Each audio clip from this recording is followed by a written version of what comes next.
I don't want to have you on our show. I do, but I want to introduce you to our audience, because subconsciously what I'm saying is our audience will buy your products. Yeah. You have a good opportunity to make business here, and you have a good opportunity to make impact. And at 34, I'll be more clear than I was at 32. Are you getting more percentage clear? And then are you using that clarity of who you are and what you are and your own unique potential to make better decisions in the world? Next Level Nation, happy Sunday. Today, for episode number 797, we have something a little bit different. So both Alan and I were interviewed for a masterclass with a young lady named Abby, and it's for the overscheduled millennial. Alan talked a lot about business and entrepreneurship, and I talked all about podcasting. So what we're realizing is a lot of our listeners either are in their own businesses, they want to start their own businesses, or they want to get into entrepreneurship. So we thought this would be a good little change up. It's a half-hour interview with Alan, followed by a half-hour interview with me. Alan and I were on this show separately, so you get to see some different sides of us. Enjoy, and we will talk to you soon. So hello, everyone. Today we have got Alan Lazaros from Next Level University Podcast. He is a speaker. He's a coach. He does a bit of everything. So welcome, Alan. Do you want to tell me about yourself? Yeah, so I'll try to give you the short version because this is just a 20-minute interview. So I'm a podcaster, speaker, coach, and consultant. We have a podcast called Next Level University. It's a global top 100 self-improvement podcast. And we just surpassed 770 episodes. So it's been a long time. We've been around for 5 years in this industry. And we have a 12-person global team now, which is really, really cool. We've got 21 layers to our business model. So we're a lot more than just a podcast. But that's not where it all started. To provide a little bit of context about who I really am at my core, I'm someone who believes deeply in aiming as high as you possibly can. When I was 7 years old, my mom gave me the best lesson that I ever got. And it was, Alan, life is about choices. And if you aim high, you'll have choices. To her, aiming high meant academics, but that still reigns true today. So I'm 33 years old, about to be 33, November 17th. So in like a month. And basically that's the main lesson that I still bring with me every single day, which is everything is a choice.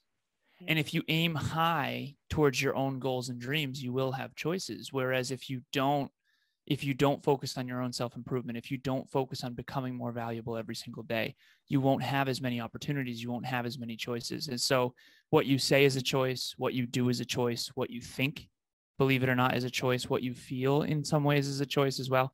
And then what you believe, most importantly, what you choose to believe is a choice.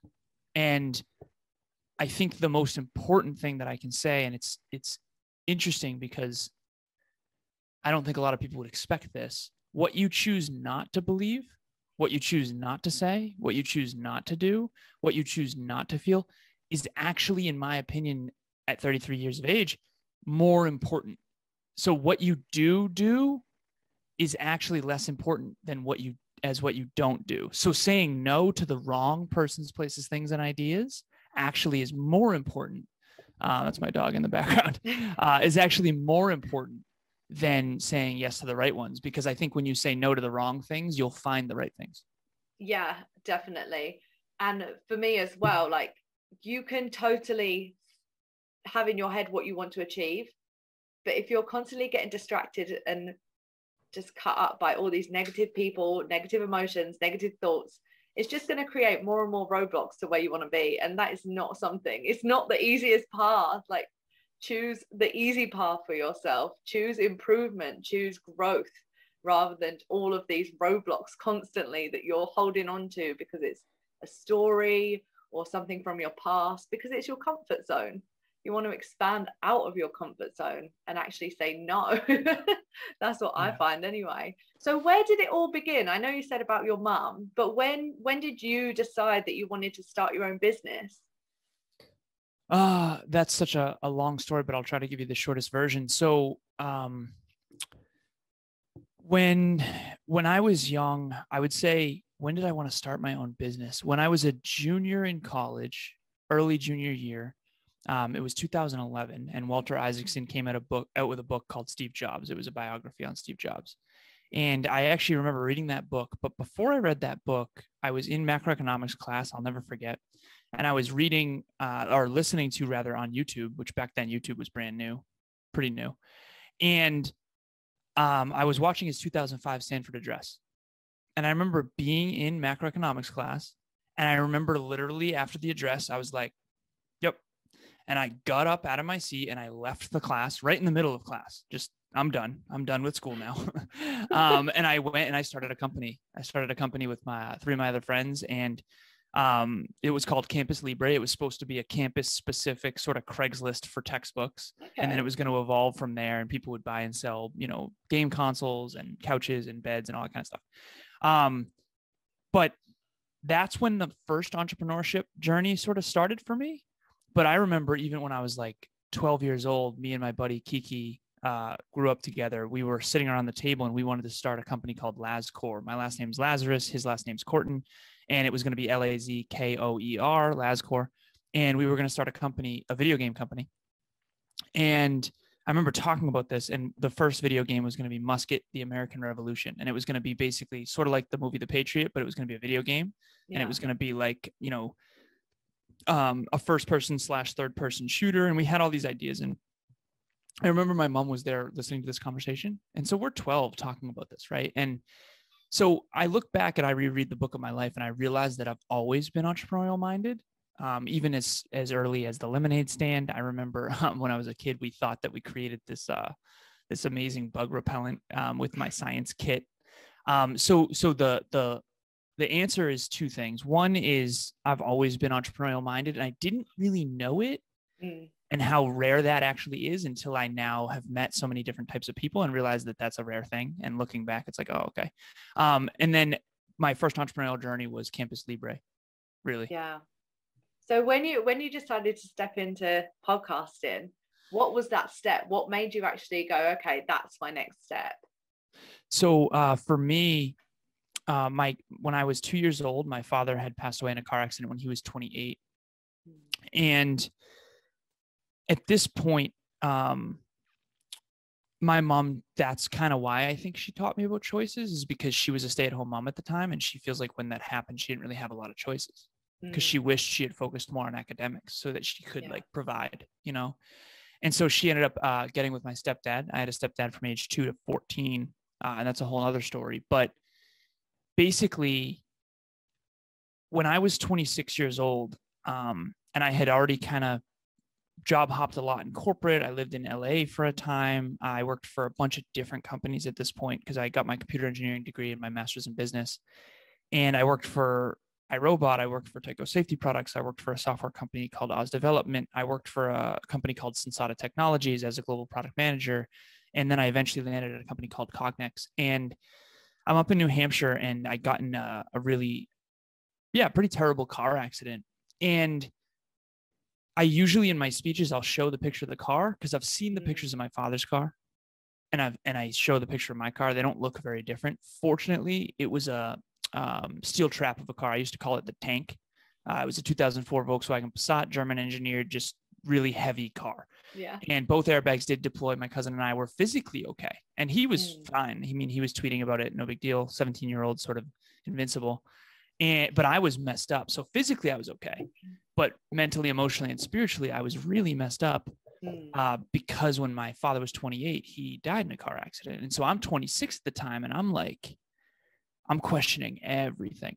And so in that sort of dark night of the soul, so to speak, I ended up recognizing, and I say this quote, I say that basically you can't see the stars during the day.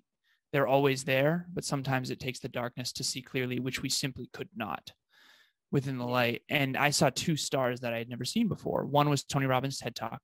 And regardless of what you think of Tony, the TED Talk's unbelievable. I mean, best TED Talk ever, in my opinion.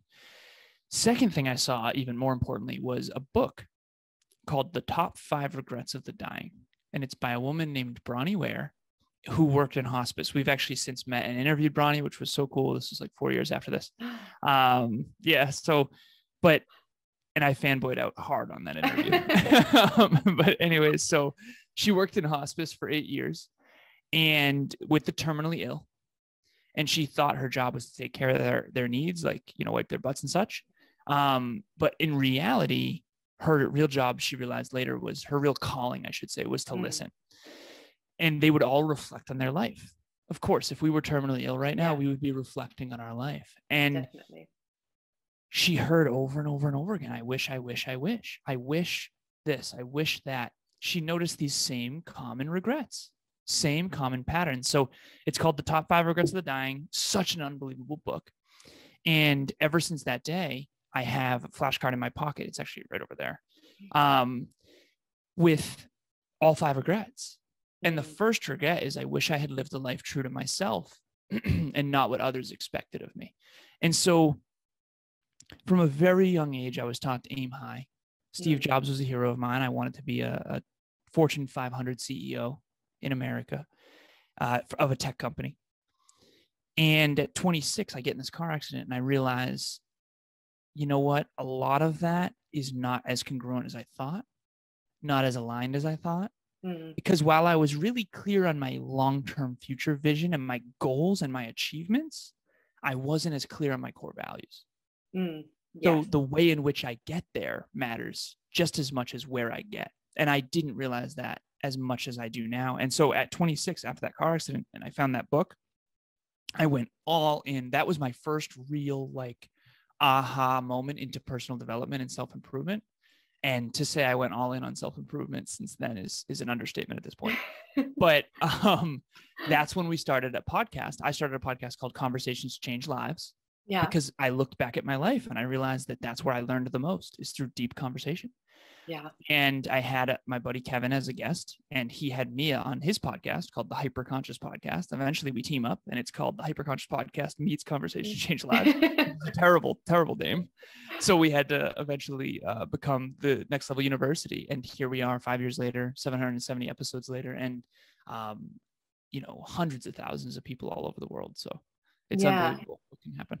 Yeah, I think you said something really powerful then, and it's all to do with the book and the hospice and everything like that, that people don't realize how far gone in their life they are before they start realizing all these problems, like the classic midlife breakdown or like midlife crisis, but you realize you're suddenly terminally ill and then you've got all these regrets. Like, why would you choose that if you learned that earlier? If you didn't have the mindset of I've got 50 years to live, and you start taking every day and making it whatever you want it to be, you're going to have a fulfilled life. And you said something about being really authentic and true to yourself. When you were in that car accident, you realized afterwards, like, this is what I want to do. I want to step into my entrepreneurialism. So how can I get there? And I get to enjoy the journey at the same time. But the system that most people, especially us, have grown up in is this system of get a job, work for someone else for 40 years, then just live off the pension they give you. Then you just finally get to die and you have all these regrets, all too late kind of thing.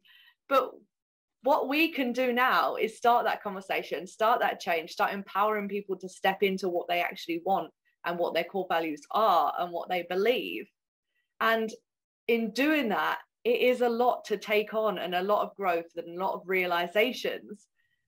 But that's not just in business, but it does come in business. So as an entrepreneur, you're probably very familiar with the fact that you're going to have to take on everything at the same time, first out when you step out into this new world of business, as well as figuring yourself out.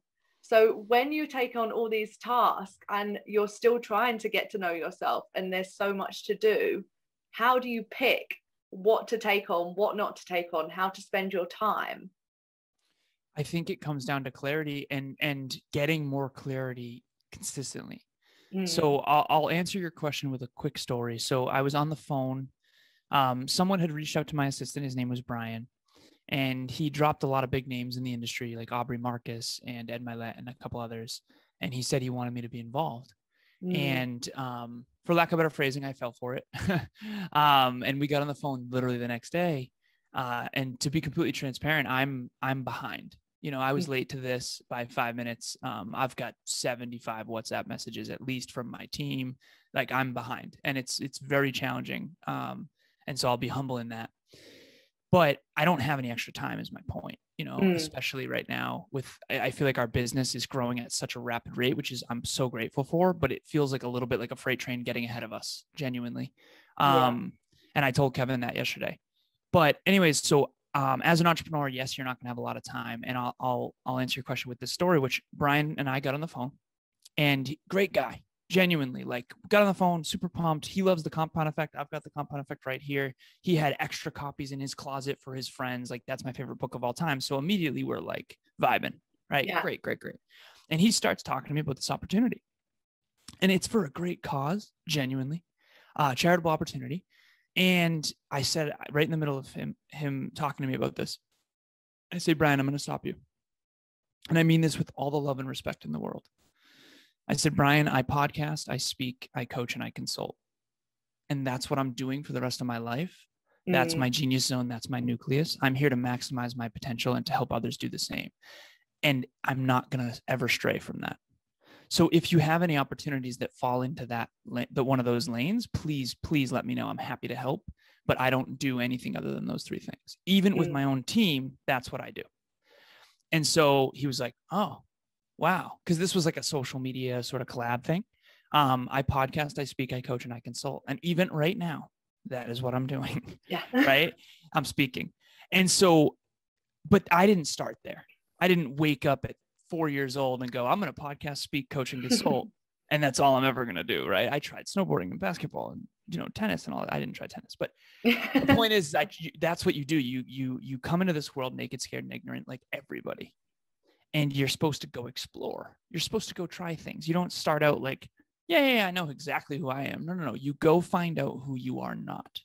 And this goes for dating as well. You got to try, you got to explore, you got to experiment. Now be careful. Don't get traumatized. If you do too much too soon, you might get traumatized, but like you do have to be discerning. See, I'm 33 years old, about to be on November 17th, which by the way is 231 in dog years. I looked that up. So I don't know why I said that. I opened a speech with that. Crickets, absolute crickets. I swear to God. I love it. One person laughed hysterically though. They put the little emoji on Zoom, the laughing emoji. So thank you for your support. So anyways, I'm 33 years old and I'm writing a book right now called Optimizing for Fulfillment. And in the book, the first chapter is Dear Reader. Awesome chapter. So good. Second chapter, Struggle Bus. And it's where it all began. And so I'm going all the way back. And it's very difficult if you've ever wrote your own story. It's like so hard to condense 33 years into like a chapter, and to have it actually be authentic and like encapsulate as much, it's like that Einstein thing of like simple, but not like as simple as possible, but not any simpler than it should be. Right. That kind of thing. And so I'm looking at my life from this new lens, and I'm realizing basically that you find clarity through experimentation. And every time you're supposed to, my girlfriend and I call it an experience review. So every single time we go out and we do something, we do an experience review. And basically on the ride home or whenever, what was that? Was that a 10 out of 10 for you? In hindsight, if we could go back, would we do that again? Right? Yeah. It's like, yeah, we would do that again. Okay, awesome. Let's keep that in mind. Would we ever do that again? No, we would never go to lunch with that couple again.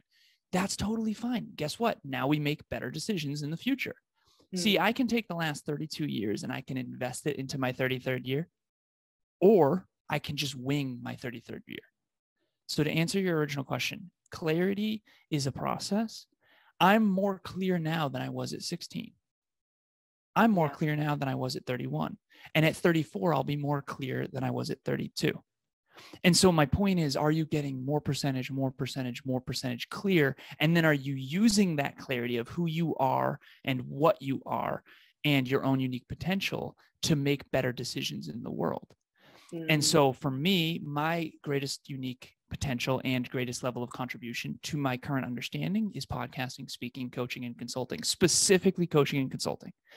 Coaching, for some reason, I've been with other coaches and I've co-coached, and I do group coaching with Kevin. Coaching is my superpower. And I do know that now, but I didn't always know that. And here's how you know, it's the most fulfilling thing you do. Yeah. That's my book, Optimizing for Fulfillment. It's not out, but the reason I know this is what I'm meant to do and I'm living in my calling is fulfillment.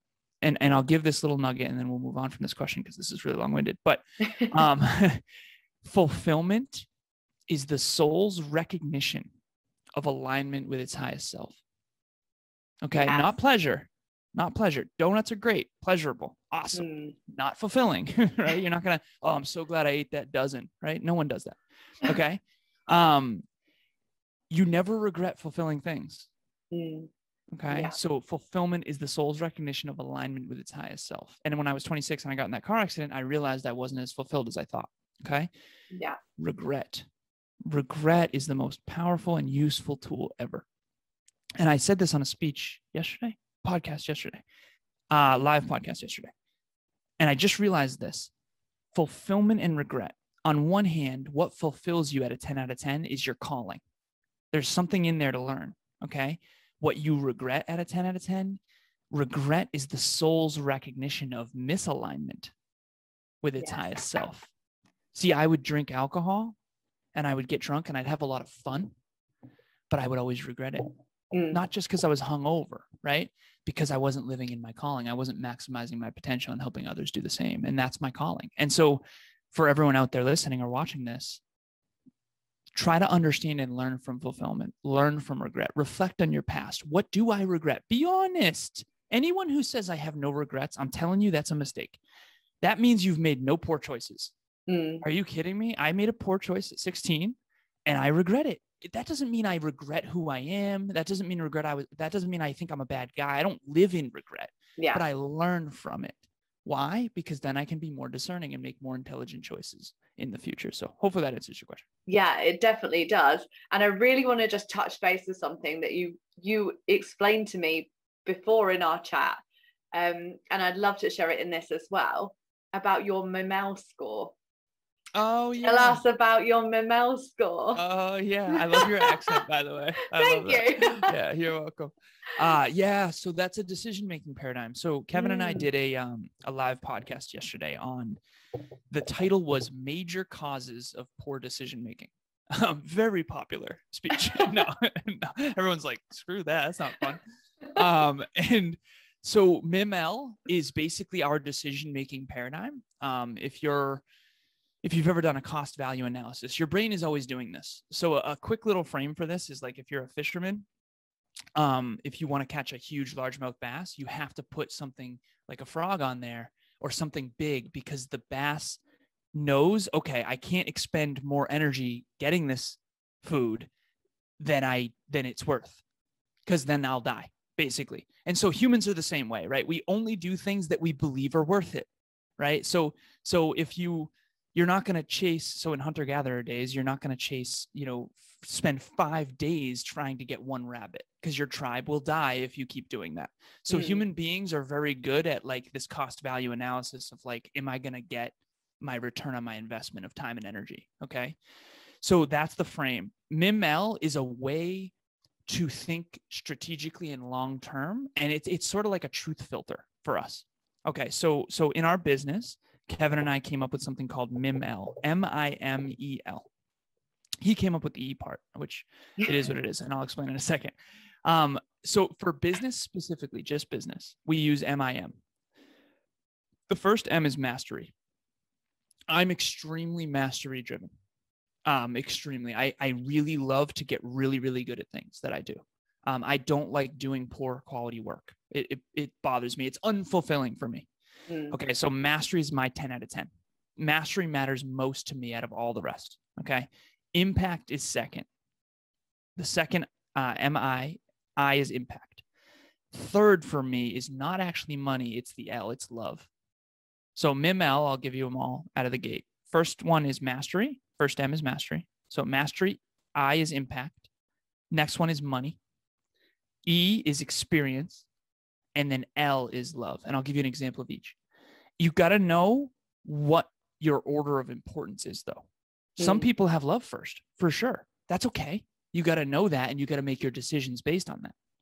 Okay. Some people have mastery first. Tom Brady, definitely mastery first, right? Obviously not going to win 7 Super Bowls without mastery first. Okay. If L was first, he wouldn't be Tom Brady. It is what it is. Okay. So mastery, impact, money, experience, and love. For me, it's mastery first, then impact, then it's love, then it's money, then it's experience. So mastery is basically getting really good at what you do. Impact is using what you're really good at to help others. Okay. Love is basically your intimate relationship, your relationships in general, friends, your pet or pets, your immediate family, your colleagues, clients, mentors, relationships in general. Okay. Money is profitability. In other words, these are the 3 main skills of money. I think learn how to earn more money, learn how to spend less money on unintelligent things, and then invest the difference. But money is very important to some people. Money is not as important to me unless it takes away from my mastery, in which case money becomes the most important because I don't have the free time to go do my thing. Okay. And then experience is basically a good way to explain this is like when you go to the coffee shop, do you like Starbucks or Dunkin's? Dunkin's is like, just give me the caffeine, man. Starbucks is like, let me have a nice experience. I don't care about Starbucks. I don't, I'm here for the caffeine. Give me the goods so I can go master my shit. Right. Hopefully I'm allowed to swear on this. But that's MIMEL in a nutshell. And you got to understand, are you making decisions that are not based on your actual core values? So if mastery is number 1, and yet your, mother-in-law wants you to go to lunch on a Tuesday when you should be mastering your craft, you should be saying no to that. But maybe you feel guilty, so you go against your own true alignment. It's an ironic thing. The most challenging thing on the planet, I believe, is staying in alignment with your highest self, because other people aren't aware of who you aspire to be. Yeah. Biggest challenge of my life, hands down. And I say this in book club. We have a book club every week. And I say this like almost every week. I said, I support who you aspire to be actually more than who you used to be or who you are now. That's why it's next level university. At our podcast, we kind of don't care who you used to be or who you are now. We care a lot about who you aspire to be. And that's why it's so cool, because in your immediate family, your family loves you. My family loves me too. They love who you used to be. Yeah. They love who you are now. They don't know who you aspire to be. And even if you tell them, they don't really get it. I just surpassed my 900th coaching call. Let me give a golden nugget for everybody. Not a single person I've ever studied or coached doesn't have an issue with their immediate family not believing in their goals and dreams. No families are fully supportive. There's no such thing. They love who you used to be. They've known you since you were a kid. They don't know how to view you for this great imaginary, amazing person that you're aspiring to be. And you just got to wake up to that and do it anyway. It's so funny that you say that, because even like you were saying about your family, they don't fully get it. They love you. They want that past version of you. My mom literally, she works in a school, and she literally messaged me the other day just saying, there's a dinner lady job if you want to take it. It's like £7 an hour. I love you so much, but no, literally, like, not because of the job, not because of anything like that. That's just not what I'm trying to do. And it's that always, she's trying to keep me safe. She's trying to keep me, I'm her baby. She wants me to be okay and like have regular income and everything like that. And she just doesn't understand, bless her, but I love her for it. And it's so nice that they're still there trying, even though they don't understand. Being misunderstood is a natural condition of being an innovator. It is what it is. Embrace it now. You will never be understood. Just embrace it. Yeah, exactly. So I thank you so much for being here today. Before we go, I really just want to see how people can reach you on your socials and everything like that, how they can connect to you. Okay. So, reach out on Instagram, Facebook, or LinkedIn. If you Google my name, ALAN space Lazarus, LAZAROS, Alan Lazarus, I will come up on Instagram, Facebook, or LinkedIn. You can reach out anytime from anywhere in the world. Between my assistant and I, we literally get back to everyone. If you are interested in self-improvement, if you loved any of what I said, We do this every single day. We have an episode that drops every day. You brush your teeth every day, hopefully. You can listen to self-improvement every single day. And so we're trying to be the role model you needed in your pocket, available to you anywhere on the planet every single day, completely free.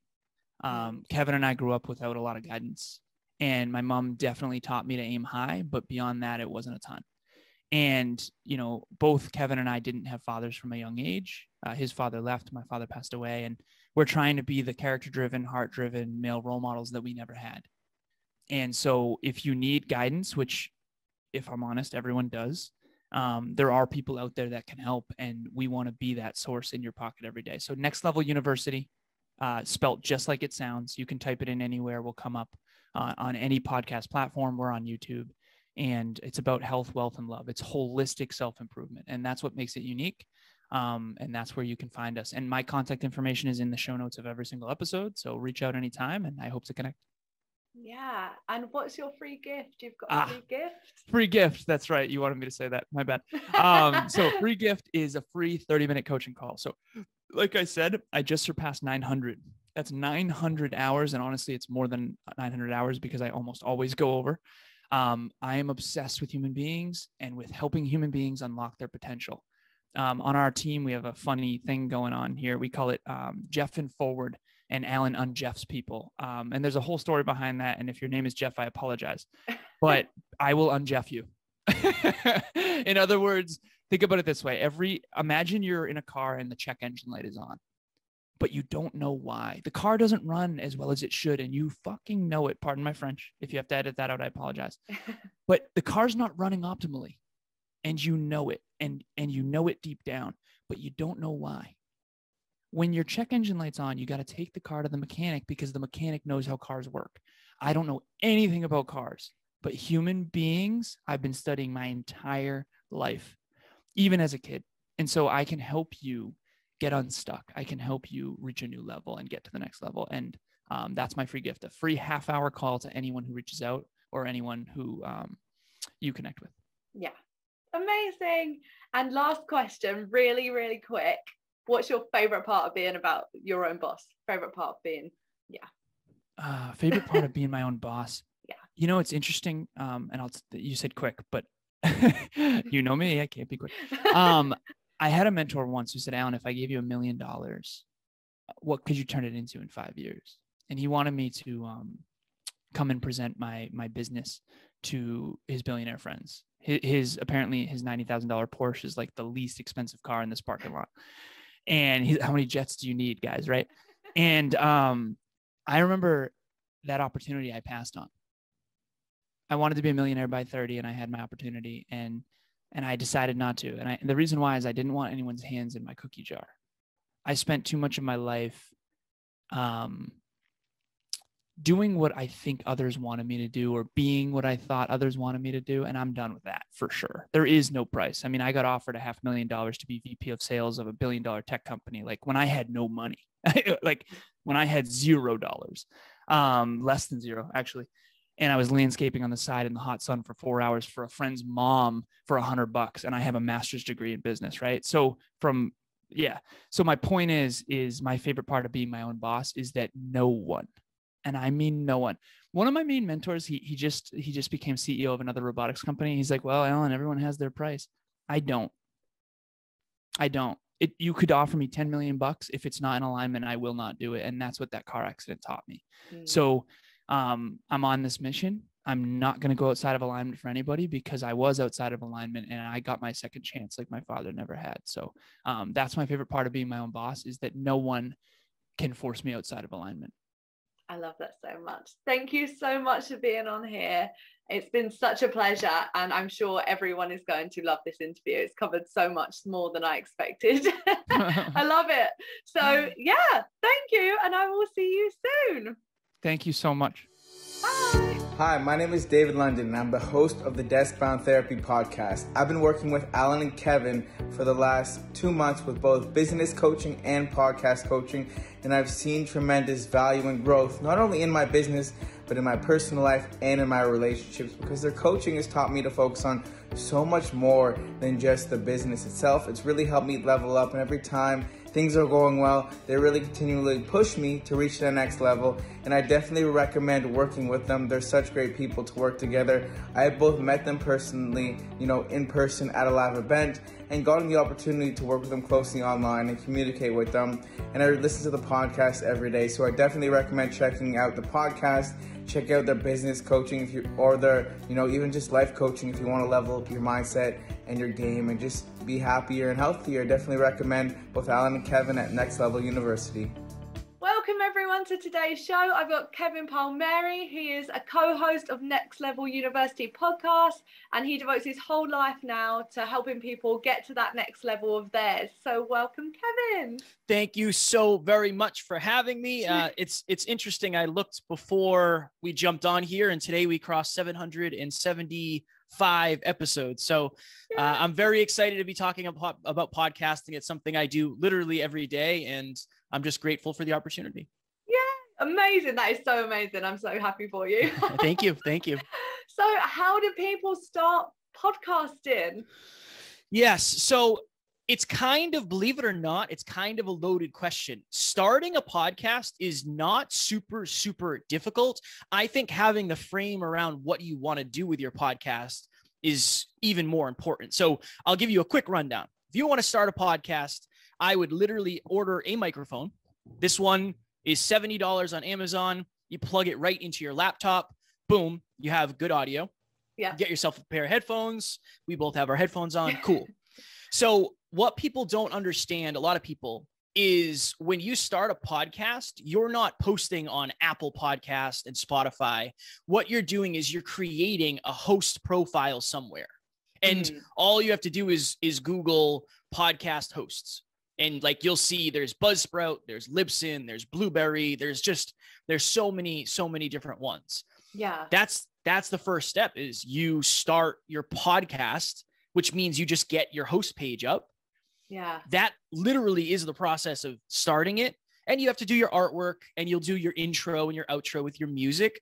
But I think most people overcomplicate starting and under focus on maintaining. So out of the 2.5 million podcasts that have been started, roughly 75% of them are no longer in production. Oh, okay. Like that's a giant number. In most podcasts last between 7 episodes and 21. And after that, it's like, this isn't for me anymore. So if you really want to start your show, find a good host. I suggest Buzzsprout. Buzzsprout's the one we use. It's cheap. It's like anywhere from $8 to $20 a month. Cheap enough. Order yourself a microphone.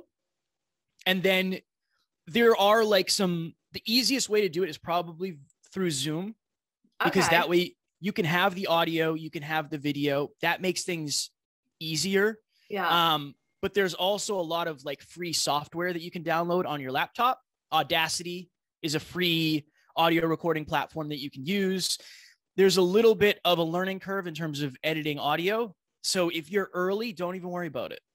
You don't have to start by learning how to edit audio. I think the main thing is just sit in front of the mic and start talking. I was just going to say, do you find that people connect more with a podcast that is, say, just start to finish, no editing in between, and all the mistakes just come up and it's just natural? I think it depends. I think that some people are okay with that in the beginning, but at the end of the day, and this is an important distinction, and this is my through line for everything I talk about with podcasting, you kind of have to treat your podcast like a business if you really want it to succeed. And I would have a good time if I went to a restaurant and they were just kind of winging it, and my burger was burnt and the fries were okay, but the host that was taking care of us was really funny. I might have a good time. It might be a good experience, but I probably wouldn't go back. I think of that with a podcast. Your audio quality has to get better as you go. Your video quality should get better as you go. So our goal, our attitude with everything is messy action. Just take messy action to get started. And from there, you'll improve. But I think the most important thing before anybody starts, and this is what I do with my clients, why are you starting this? And who are you talking to? Like, we have to get very clear on who are you talking to with your show, because that's going to change the way you talk to them. That's going to change what you talk about. That's going to change everything. It's going to change the name. It's going to change the titles of the episodes. It's going to change the length, the guests you have on. So before you start a podcast, really, really think about, why am I starting this? Who do I believe it is for? And am I really, really committed? Because this is going to take work. It is going to take a lot of different challenges. You're going to have to learn things you didn't realize you were going to learn, but it also is the most fulfilling thing ever, genuinely. But you have to start with clarity. So it really is like starting a business. You need to know your ideal customer. You need to know how they think and how they operate. It is exactly the same. So what has it created for you? I know you said it's honestly the most fulfilling thing you've done. So what has it created for you? For me, and I'm blessed, I know you're talking to Alan, or you might have already talked to Alan. So I have an awesome business partner and a co-host. We have the business together. We own the business. What it's created for me is, I won't say a life of freedom, because financially I'm not free yet, but I am my own boss. I get to do this every day. Like, this is my job, right? So this is my actual job. We have a bunch of mentors who are multimillionaires that we never would have got the opportunity to meet if it wasn't for podcasting. We have a 13-person team who works with us, right? We're on track. We're a multiple 6-figure business now, all because of the podcast. Now, I think it's important to disclaim this. Most podcasts don't make money. So I don't ever want somebody to see what we're doing and say, that's 100% what I'm going to do. Can you do it? Yes, for sure. But it's difficult. It's taken 5 years. We've never missed an episode. In 700, we've never missed an episode. So that level of consistency is required for that level of success, but it has genuinely brought me my dream life. Genuinely. Now, again, I'm not a millionaire. I'm not living in a mansion, but at this point, as long as we're consistent and we keep doing what we're doing and our business keeps growing, I will be financially free within the next 2 to 3 years, which I'm grateful for. And I'm willing to work very hard and continue working, and I have to keep earning it. But it's only because of the podcast that I have a lot of the opportunities I have. There's very few businesses where you can scale as quickly as a podcast, because it requires 1 hour of your time. Then you do your social media and you do your other things. But like, think of it this way. We had an episode the other day that had 1,800 downloads.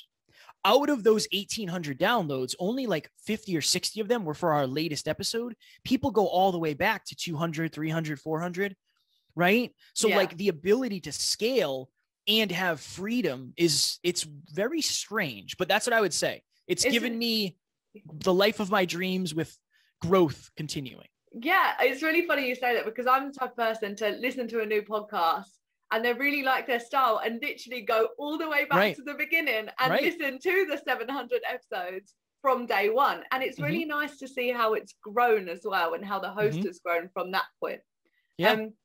But like you said, it is such, when you get it right, it blows up, and it's not that much time. It's really, really odd, I think, for people to go all in a podcast. First of all, they normally go all in a business and then like generate a podcast afterwards. So how would you kind of help someone like start up if they've got the same customer and they want to actually launch? Like, how do they launch through a podcast? Because you will want to advertise as well wherever you can, but is that okay? Like, do people expect it? Is it just like an open no-go rule for people to launch new products through their podcast?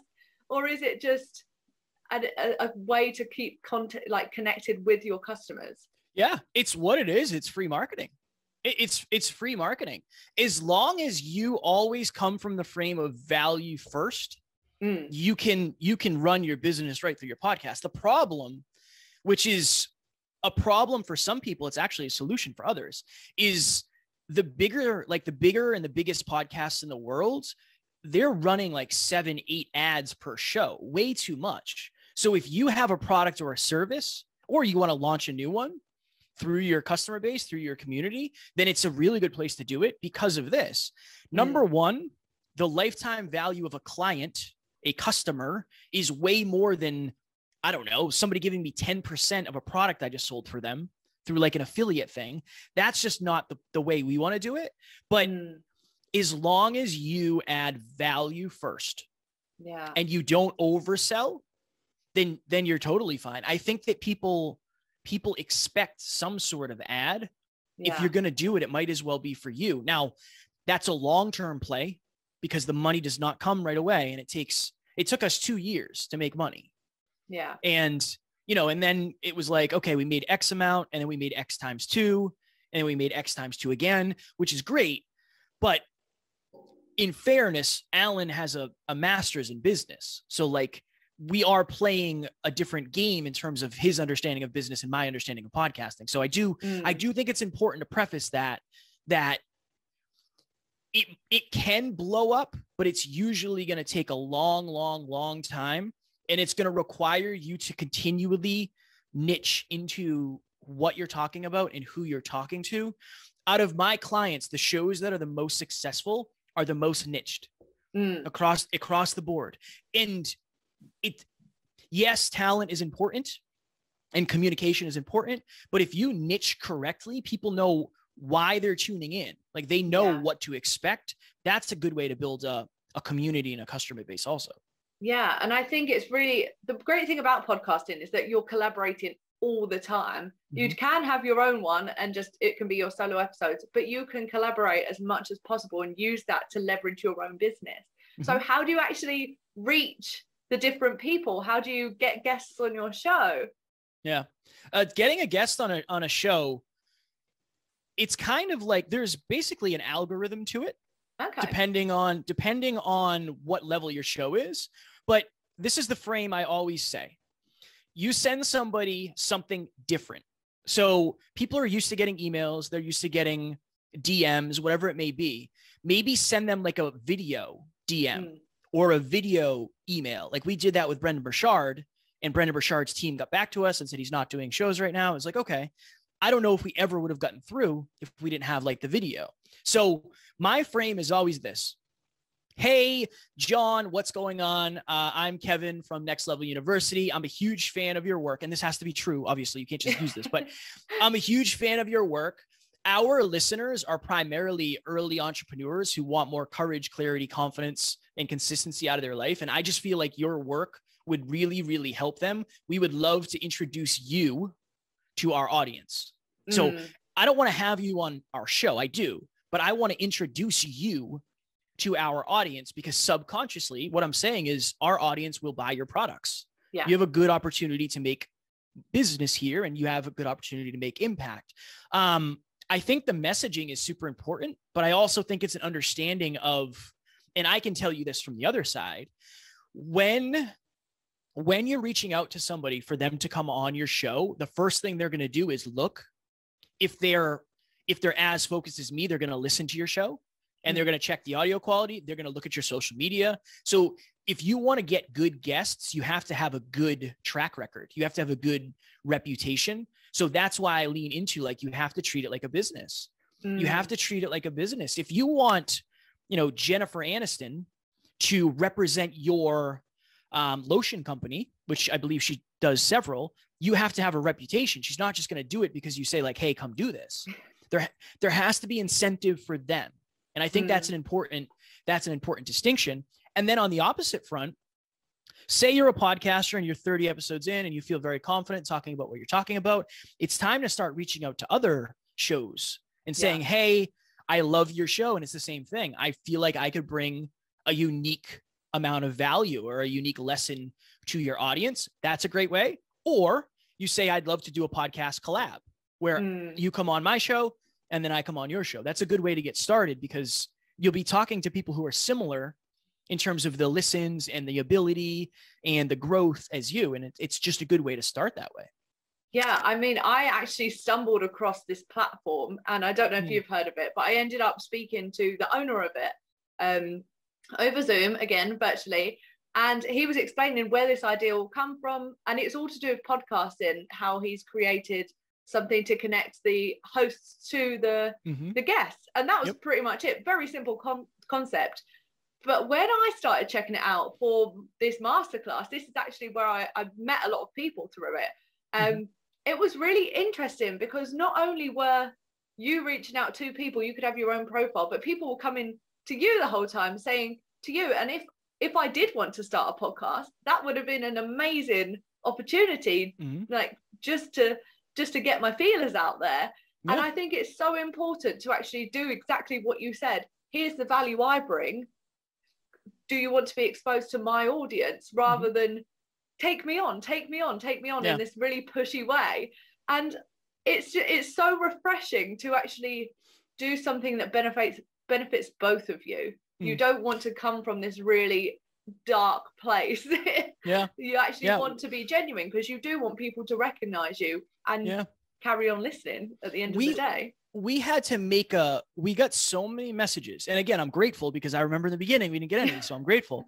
But we had to make a thing on our website for people to just go fill it out, because we were getting so many messages, and there's just there's no person to them. It's just like this, I did this, this is my company. And it's like, I don't really, I care, but like, I care more about the human being and where I think the conversation is going to go than obviously it's important to have a social media following and accomplishments and be an expert, but a copy and paste message just isn't going to work, most likely, because people get so many of them, particularly big shows. They get so many asks to have people on or to be on their show. It's just, you get a lot.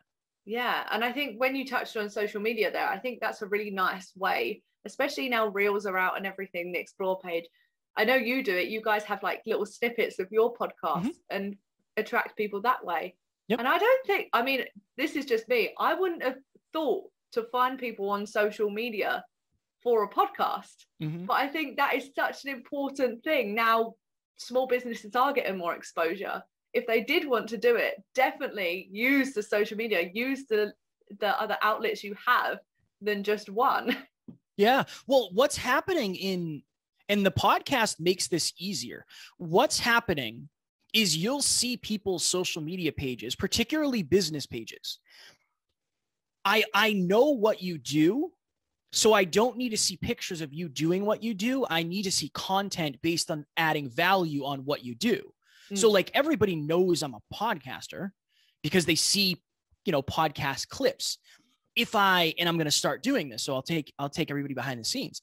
If I really wanted to grow my next level podcast solutions side of the business, I would go heavy into 5 things you need to know as an early podcaster.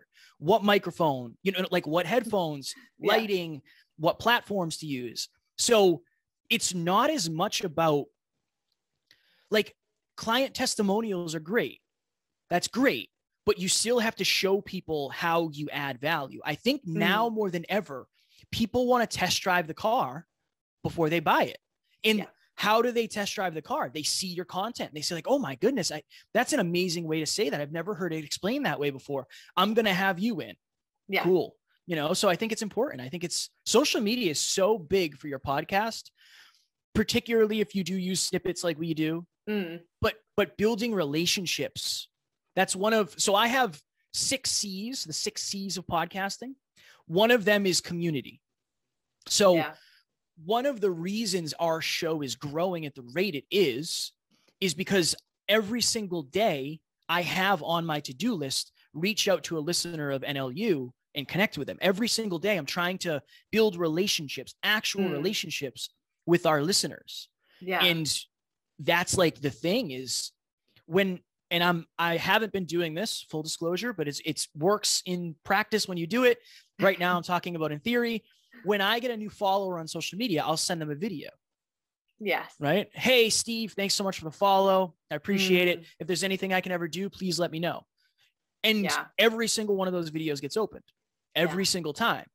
Will they be a fan or a family member, as we call them, forever? Maybe not, but it's different, and different is valuable. So I think that's another important thing is after you get crystal clear on what you want to talk about and you start consistently producing, it's time to tap into your community and really build a community. It's a pain in the butt to be sending messages all day. It is, but it also is one of those things that it's going to set you apart from other people. Most people aren't doing that because it's a pain in the butt.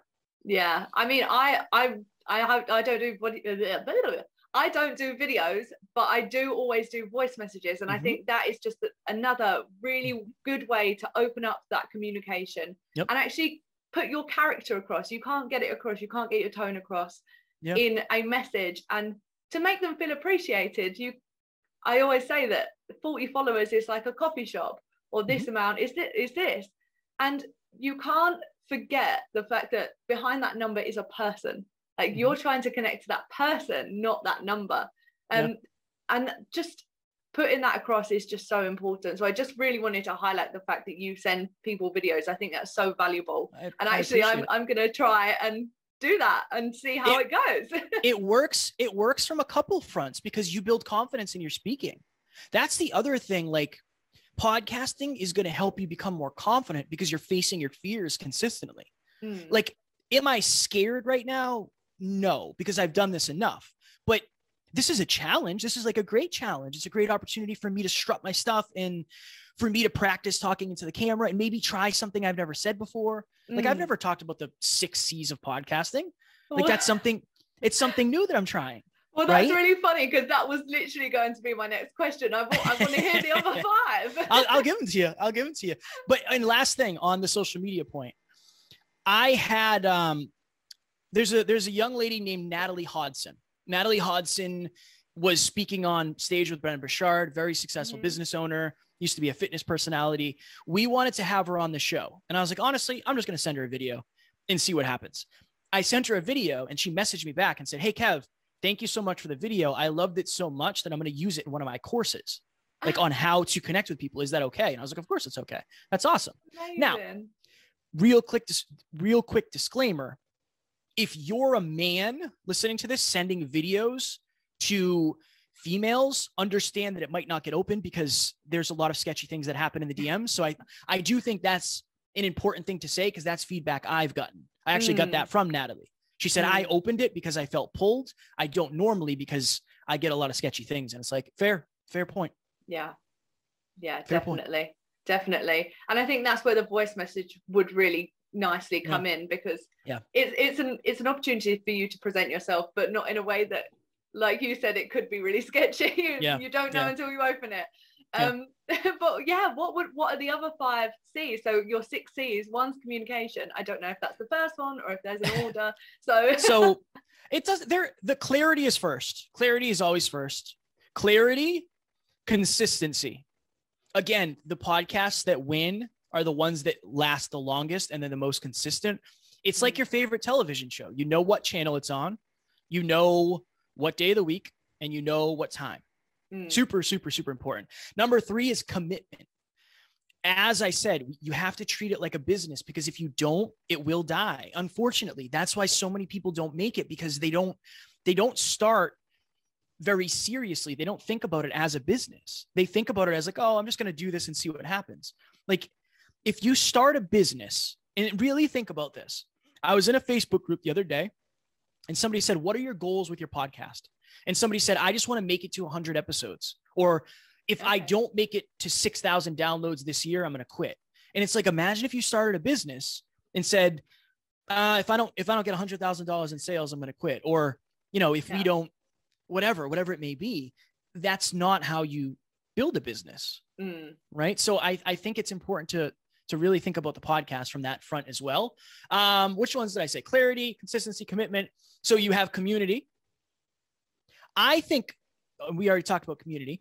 I think confidence is unreasonably important because it took me 150 podcast episodes to feel like truly confident. Now I am the most confident version of myself I've ever been. I still get nervous. I still get scared. I still get anxious sometimes, but you have to be confident enough to like try new things. Yeah. And this is an example I use. A lot of shows I'm on, they don't do the intro live, where it's like, they'll do it in post-production. They'll say, "Oh, don't worry, I'll do your intro in post-production." And my challenge is always like, no, do it live. Like, try to do it live. Why not?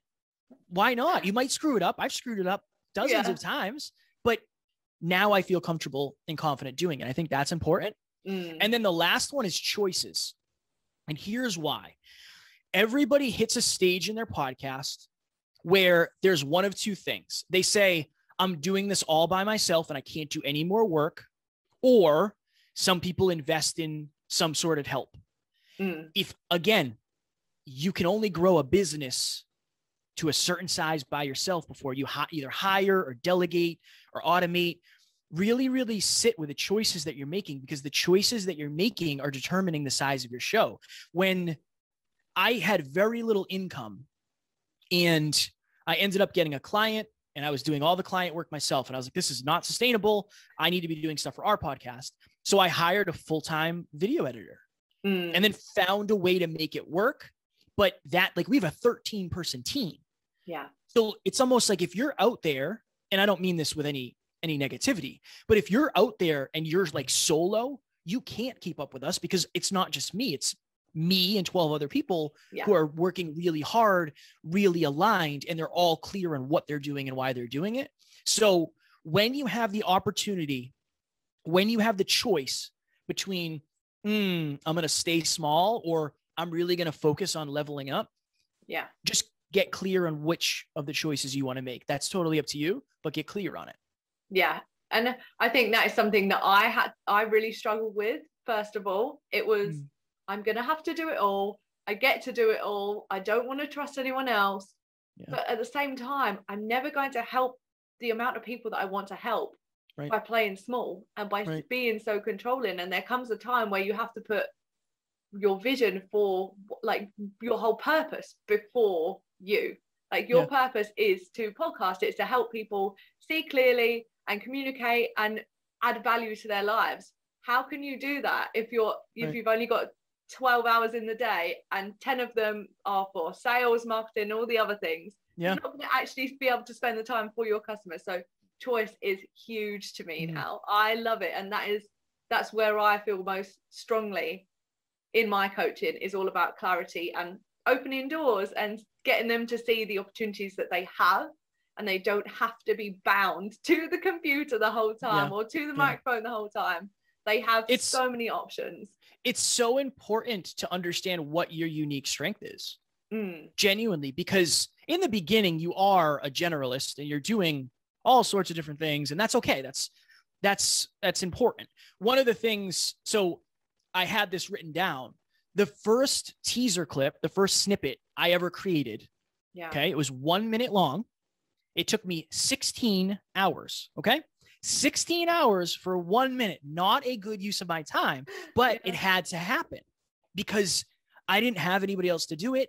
I wasn't ready to pay somebody else, but what that taught me was how to do it. And then I knew how to do it better. Then when we brought a video editor on, I knew exactly what I wanted. So I think in the beginning, it's not realistic to say I'm only going to do my thing. That's okay. I totally understand. The goal is, as you grow and as you become more free and as you have more choices, you lean into your area of expertise. You stay in your genius zone, because that's where the growth really is. I speak, I coach, I podcast, and I consult. And my coaching is only podcast now. Speaking, I speak on mindset and peak performance and all that. Consulting, podcast. Like, I really leaned into that. I actually got rid of my mindset clients so I could go more into podcast. Difficult, but I think it's necessary. Yeah, definitely. And I know you've got a free gift for us, so I'd love for you to share that with our audience. Sure. So if you are listening to this and you're thinking, you know what, I really want to start a podcast and I have no idea how. Kevin made it sound super easy, but I doubt it is. Or if you're somebody who has a podcast and you actually want to make money, you want to grow it, you want to scale it and monetize it, I am offering a free 30-minute call to anybody who wants it. Abby has my link, and it's going to go whether in the show notes or below or wherever it goes. And I'm not going to try to sell you on anything. I just want to add as much value as possible. And it's interesting because you can get more specific of, okay, tell me about your show. Okay, what's your 10-word description? What's your elevator pitch? You know, what's your business plan? So you can get really specific, and that's where the value is a lot of the times. Yes. And where can everyone reach you?